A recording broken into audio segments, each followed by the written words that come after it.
오늘은 이 침묵의 때와 외침의 때라고 하는 제목의 말씀을 나누려고 합니다. 오늘 본문을 보면 예수님께서 유다 총독인 이 빌라도 앞에 끌려와서 이 재판을 받는 장면이 등장하죠. 대제사장 그룹에 의해서 붙잡히신 이 예수님을 자기들이 함부로 이 사형에 처할 수 없으니까 그런 권한을 갖고 있던 유대 총독 이 빌라도에게 데리고 온 겁니다. 빌라도는 예수님에게 이렇게 신문하죠. 11절에 네가 유대인의 왕이냐? 이에 예수님께서는 네 말이 옳도다 이렇게 말씀을 합니다.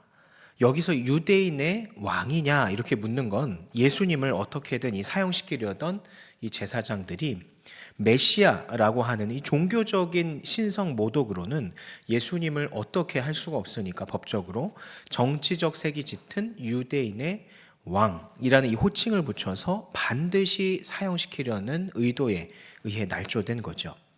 로마 법정에서는 황제에 반하는 이 정치범들을 사형 혹은 이 극형으로 다스렸기 때문에 그걸 알고 있던 대제사장들이 노린 겁니다. 그런데 놀라운 거는 예수님께서 침묵을 하셨다는 거죠. 예수님의 그 평소 모습을 생각하면 의아할 수밖에 없습니다. 예수님은 늘 바리새인들이 교묘한 질문으로 공경에 빠뜨리려 할 때마다 사이다 같은 대답을 하셨거든요. 그러니까 피하거나 침묵하기보다 오히려 진리를 말씀하셨죠.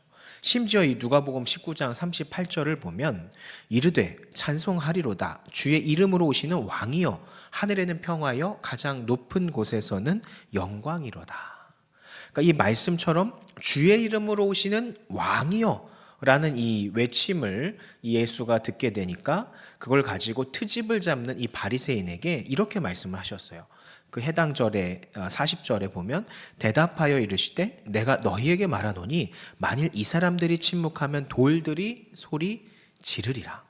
그러니까 여기서 말하는 왕은 꼭 그 정치적인 색채만을 의미하는 건 아니지만 어쨌든 왕이라는 이 칭호 자체가 정치적 색을 의미할 수 있었던 것을 모를 리 없었던 당시 예수님은 오늘 본문과는 너무나도 다른 반응을 보이시죠.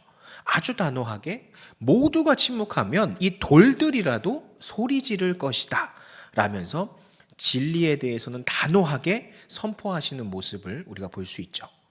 이랬던 예수님이 지금 180도 다른 거예요. 빌라도 앞에서 자신을 모함하는 거에 대해서 전혀 항변하지 않고 계속해서 침묵을 하고 계시다는 거죠. 그리고 이 침묵이 십자가에 달려 죽으실 때까지 이것에 대해서 계속해서 침묵하게 됩니다. 여러분 답답하지 않으세요? 고구마 먹은 것처럼? 왜 예수님은 자신을 한낱 정치범으로 모함하는 이들에게 자신의 메시아됨을 신성에 대해서 자신이 정치적인 그 유대인의 왕이 아님을 왜 항변하지 않았을까?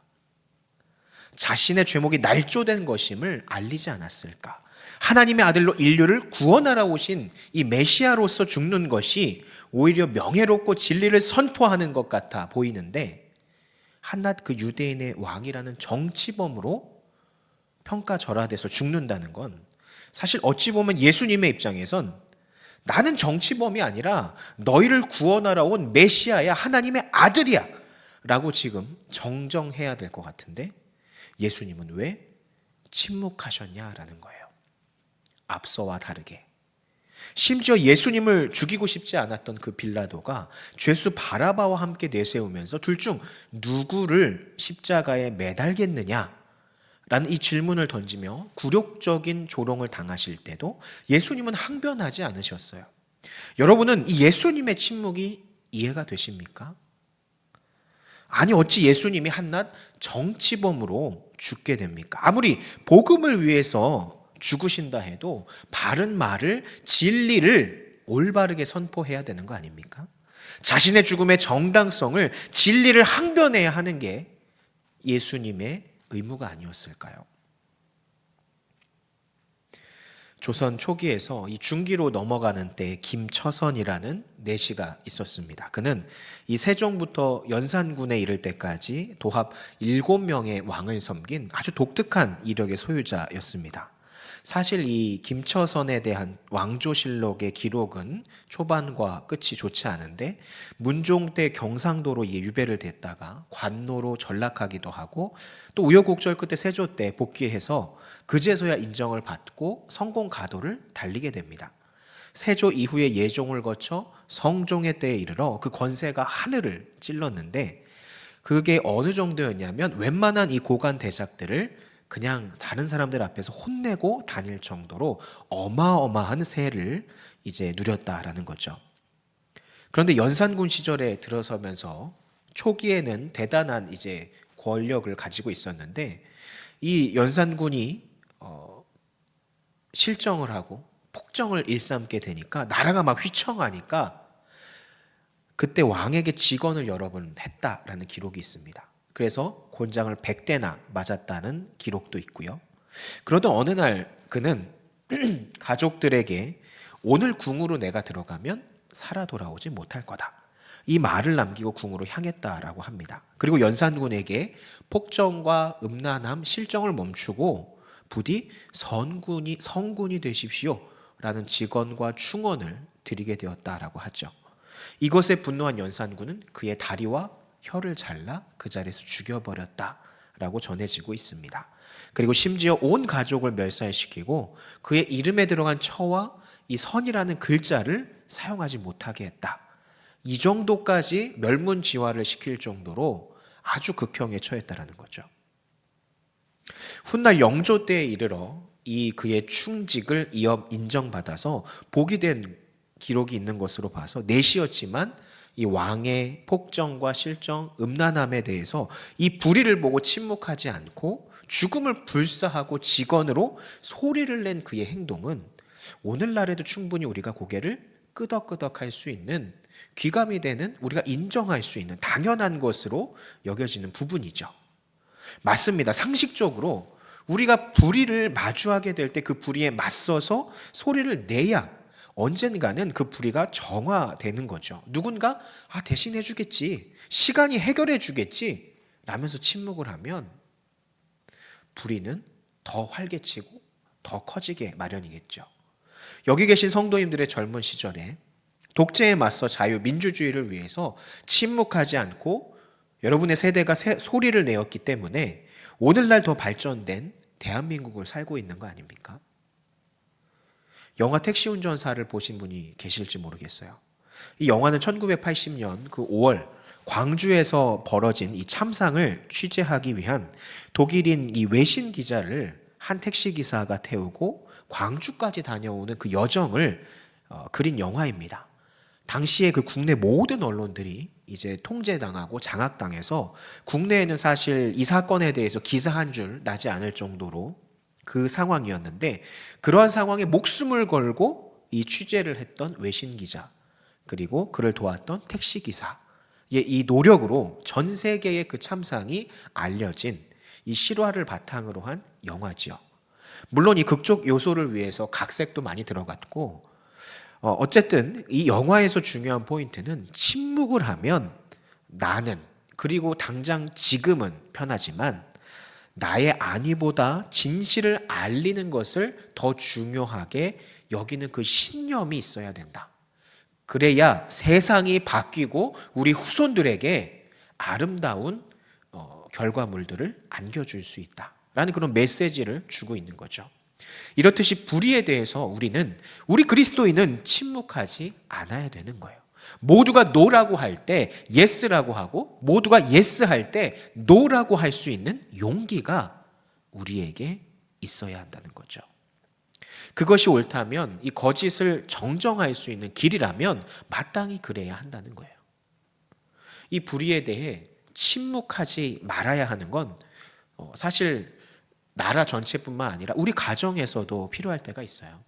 우리 자녀들을 다 키워보셨고 키우고 계시잖아요. 아이를 키우면서 아이가 학교를 다니기 시작할 때 잘못된 습관을 배워오는 경우가 종종 있습니다. 반 아이들이 막 다 하니까 그게 이제 잘못인지 모르고, 잘못인지 알아도 재미있으니까 다 하니까 들키지 않으니까 계속 하는 거죠. 그걸 알았을 때 여러분은 여러분의 이 자녀를 가만히 놔두십니까? 저런 거 하고 있구나. 이렇게 그냥 웃어 넘기시냐는 거예요. 아니죠. 대부분의 이 부모님들은 혼을 내거나 타일러서 다시는 그 행동을 하지 않도록 할 겁니다. 제가 한 5살, 6살 정도 되었을 때 저희 집이 이 영등포 당산동이었는데 사실 다리 하나만 건너면 여의도 광장이 있었어요. 지금은 여의도 공원으로 아주 축소돼서 작게 바뀌었지만 그때만 해도 그만한 놀이 장소가 없었습니다. 널찍하니. 롤러스케이트도 타고 막 자전거도 타고 연도 날리고 아주 수많은 인파가 모여서 그랬던 광장이었죠. 집에서 가깝다 보니까 가끔 아버지와 함께 가서 자전거를 타거나 뭐 스케이트를 타기도 했어요. 그러던 어느 날도 이 즐거운 마음으로 아버지와 함께 자전거를 끌고 신나게 가서 놀다가 이 돌아오는 길에 다리를 건너오는데 제가 아버지께 뭐 웃으면서 뭔가 한마디를 했어요. 건너면서 그랬던 거죠. 그런데 이후 아버지 표정이 별로 안 좋았어요. 그리고 가는 길에 아버지께서 뭘 하셨냐면 한 쌀이나무를 한 10대 정도 막 꺾으시더라고요. 그리고 한아름을 이렇게 모아서 집으로 이렇게 들고 가시더라고요. 몰랐죠, 뭐에 쓰실 건지. 그러더니 집에 도착하자마자 몇 대를 맞겠냐고 저한테 물으시는 거예요. 그래서 영문도 모르고 저는 이제 맞아본 적이 없으니까 그 이후도 맞아본 적이 없어요. 그 10대라고 대답을 했대요. 그리고 한 대를 맞는데 너무 아팠던 거죠.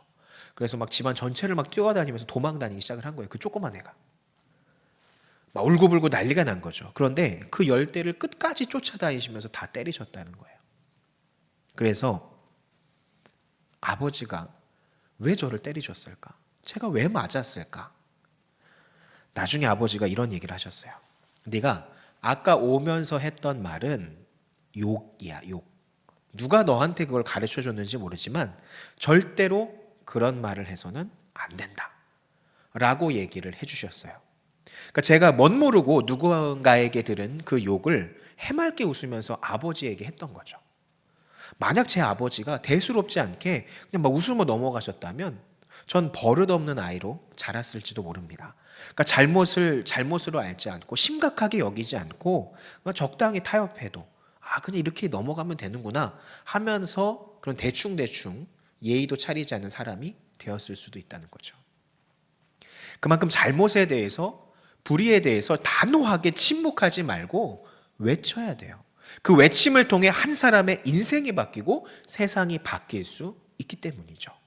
더욱이 이 세상의 본이 되어야 될 그 그리스도인이라면 더욱 침묵보다는 외쳐야 되는 거예요. 그것이 예수님의 가르침이고 옳은 길이기 때문이죠. 그렇지 않습니까? 그런데 서두에도 말씀을 드렸듯이 예수님은 외쳤던 때도 있지만 적어도 오늘 본문에서만큼은 침묵하고 계시다는 거예요. 잘못된 사실에 대해서 자신을 한낱 정치범으로 몰아세우는 이 날조에 대해서 당당히 해명하시기보다는 침묵하고 계시다는 거죠. 심지어 이 바라바와의 굴욕적인 비교를 당하고 계심에도 침묵하고 계시다는 거예요. 이 바라바와 같이 세웠다는 게 얼마나 큰 굴욕인지 조롱인지 아세요? 여기 나오는 이 바라바는 16절에 의하면 유명한이라고 되어 있는데 이거는 이제 다른 의미로 원어적으로나 영문으로 해석을 하면 악명 높은으로도 해석을 할 수가 있어요. 그리고 누가복음 23장 19절에 밀란과 살인으로 말미암아 옥에 갇힌 자로 표현이 되어 있습니다. 그러니까 성경학자들은 바라바를 단순 강도 살인자로 보는 것이 아니고 민중 봉기를 일으킨 과격한 혁명가이자 그 과격함으로 수많은 살육을 벌였던 그런 인물로 보고 있다는 거죠. 이처럼 예수님보다 더한 정치범으로 십자가형에 처해질 예정이었던 바라바보다 못한 죄수 취급을 받으시면서도 예수님은 침묵하고 계시는 거예요. 그리고 이 바라바라는 이름만 뜯어봐도 얼마나 이게 굴욕적인지 원어로 바아바, 그러니까 곧 바가 아들이란 뜻이고 아바가 아버지란 뜻인데 아버지의 아들이란 뜻이 되는 거죠. 그리고 어떤 사본에 의하면 이 바라바의 이름이 예수였다라고 합니다. 예수 바라바. 묘하죠. 즉 예수님과 같은 이름의 아버지의 아들이라는 이름의 뜻을 갖고 있죠. 그러니까 곧 하나님의 아들을 자처하신 예수님을 동시에 떠올리게 하는 그런 이름이었다는 거죠. 예수 바라바, 아버지의 아들 예수, 묘하게 생김새는 다르지만 환경은 다르지만 이 두 사람이 같은 선상에서 비교가 되고 있다는 거예요. 이 얼마나 예수님으로서 굴욕적입니까? 하나님이자 하나님의 아들로서 오신 그 예수님이 한낱 정치범, 범죄자와 같은 취급을 당하고 계신 거예요. 심지어 그보다도 못한 평가를 받고 계신 거죠. 얼마나 이 불경스럽고 날조된 상황이에요. 그럼에도 왜 예수님은 침묵하셨냐는 거예요. 도대체 왜 이 돌들이 소리치리라 이렇게 분노하셨던 예수님이 왜 여기서는 침묵하셨냐라는 거죠. 여기서 우리는 본문으로 다시 돌아갈 필요가 있습니다. 본문에서 만약 예수님이 침묵하지 않으셨다면 어땠을까? 한번 생각해 보는 거죠. 어떤 상황이 벌어질까를 우리가 한번 생각해 봐야 한다는 거예요. 만약 예수님이 침묵하지 않으셨다면 어떤 결과가 일어났을까? 그 결과 때문에 혹시 예수님이 침묵하셨던 것은 아닐까? 예수님이 체포당하실 때 베드로가 이 대제사장의 종의 귀를 칼로 내리칩니다. 이게 예수께서 제지하시면서 마태복음 26장 53절 이하와 같이 말씀하세요. 너는 내가 내 아버지께 구하여 지금 12군단 더 되는 이 천사를 보내시게 할 수 없는 줄 아느냐? 내가 만일 그렇게 하면 이런 일이 있으리라 한 성경이 어떻게 이루어지겠느냐 하시고, 예수님의 지금 중대한 사명은 뭡니까? 예언의 성취이자 온 인류를 구원하는 하나님의 구원 계획을 성취하시는 거예요. 그런데 지금 예수님께서 빌라도에게 군중들에게 자신의 신성을 보이시면서 이 날조된 죄목에 대해 낱낱이 항변하신다는 것은 하나님의 계획과 맞지 않는다는 거죠. 침묵하지 않으면 예수님 개인의 입장으로는 명예가 지켜지고 상황이 바뀌어서 강력한 군주가 되고 풀려날 수 있겠죠. 많은 이득을 볼 수 있는 겁니다. 그런데 주님은 확실히 아셨어요. 하나님 아버지께서 맡기신 중대한 사명, 곧 예언의 성취가 이루어지기 위해서는 자신이 침묵해야 한다는 것을, 지금은 침묵의 때라는 것을 알고 계셨다는 겁니다. 그래서 예수님은 침묵하신 거예요. 하나님의 구원 계획의 성취를 위해서 그 진리가 성취되도록 자신을 버리고 가진 조롱에도 침묵하고 계신 겁니다. 이 얼마나 위대한 침묵이 아니겠어요? 얼마나 거룩한 침묵입니까? 예수님의 이 침묵으로 오늘날 저와 여러분은 구원의 은혜를 잊게 된 줄 믿으시기를 바랍니다. 여러분, 오늘 말씀의 교훈이 뭡니까? 침묵하라는 겁니까? 아니면 외치라는 겁니까? 오늘 말씀의 교훈은요, 바로 이거예요. 침묵할 때가 있고 외쳐야 할 때가 있다는 겁니다. 그럼 그때는 어떤 기준으로 가를 수 있느냐? 앞서 우리가 자녀들의 이 잘못을 바로잡을 때는 확실히 바로잡아야 된다고 말씀을 드렸잖아요. 그런데 때로는 알면서도 그 잘못에 대해서 침묵하고 따뜻하게 안아주고 어루만져 줘야 될 때가 있습니다. 그러니까 너무 강한 훈육은 반작용으로 엇나가게 할 수 있기 때문인 거죠. 당장 아이를 다그치면 나는 이득이에요. 부모로서는 만점입니다. 내 마음은 편하고요. 바로바로 바르게 행동하는, 변화하는 빠른 결과물을 받아들일 수 있어요. 그런데 장기적으로는 아이에게 부모는 그저 엄한, 사랑이 없는 아주 그런 경직된 부모일 수밖에 없다는 거죠. 부모의 개인은 만족스러울 수 있지만 장기적으로는 가족의 입장에서, 아이의 입장에서는 안 좋다라는 거죠. 그러므로 이 침묵과 외침의 기준을 바로 예수님에게서 우리가 찾을 수 있어야 되는 거예요. 예수님은 분명 자신의 이익 앞에서는 침묵하셨어요. 불의에 대한 항변일 수 있지만 그 항변이 자신을 더 높이고 자신을 더 편하게 하는 것이고 하나님의 구원 계획을 어스러뜨리는 것이라고 한다면 그것을 과감히 침묵하셨다라는 겁니다. 자신을 죽음으로 내모는 상황에서도, 자신이 굴욕을 당하는 그 상황에서도 침묵하셨어요. 그런데 평소 예수님의 신성에 대해, 가난한 자들에 대해 믿음이 없는 것에 대해서는 가혹하리만큼 단호하게 외치셨죠. 왜? 그것이 하나님의 자녀로서 필요한 부분이었기 때문입니다. 진리였기 때문입니다. 하나님의 계획 안에 있는 것이기 때문이죠. 바로 이거예요. 내가 침묵해야 될지 외쳐야 될지 모를 때, 이걸 외칠 때 내가 더 높아지는 것인가, 아니면 하나님의 진리가, 하나님의 계획이 이루어지는 것이고 더 드러나는 것인가를 우리가 판단해서 기도함으로 우리가 침묵할 때와 외칠 때를 가릴 줄 알아야 된다는 거죠. 여러분의 가정에서, 직장에서, 속한 모든 곳에서 매 순간 부딪히실 거예요. 나는 침묵해야 하는가? 외쳐야 하는가? 그때 오늘 말씀을 기억하시기 바랍니다. 내가 더 높아진다면 과감히 침묵하십시오. 그리고 하나님의 때를 기다리세요. 그러나 하나님의 진리가 드러나야 할 때라면 과감히 외치십시오. 하나님의 계획 안에 있다는 확신이 있다면 외치세요. 그 외침이 하나님의 진리를 드러나게 할 겁니다. 이 믿음 가지고 하나님의 자녀로서 침묵할 때 침묵하고 외쳐야 할 때 외칠 줄 아는 하나님의 백성들이 되시기를 예수님의 이름으로 축원합니다. 기도합니다.